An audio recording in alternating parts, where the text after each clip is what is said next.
Hi everyone, this is Simple Dad here. In this video, I'll show you how to share your battery to charge other devices. So with your Samsung S25 Ultra, you can basically turn on power sharing, which basically charges another phone or maybe your AirPod device. So let me show you how to turn this feature on. So there are two ways you can turn it on. You can do it by bringing down the notification bar.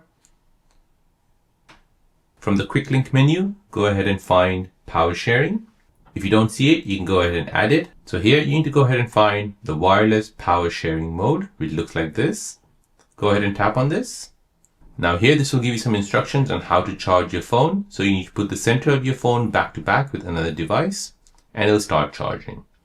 Now the second way of turning on wireless power sharing is by going into settings, scrolling down until you see battery.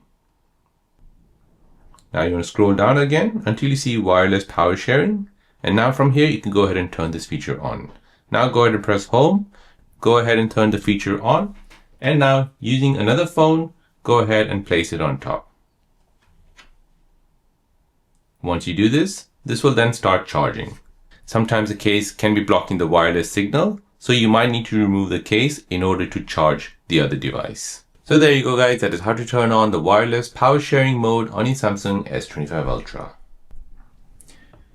If you're new on the channel and you want to find out more about your iPhone, your Android phone, or any other social media apps, then don't forget to subscribe to this channel to become a part of the Simple Dad community. Hit the like button if you find this video useful.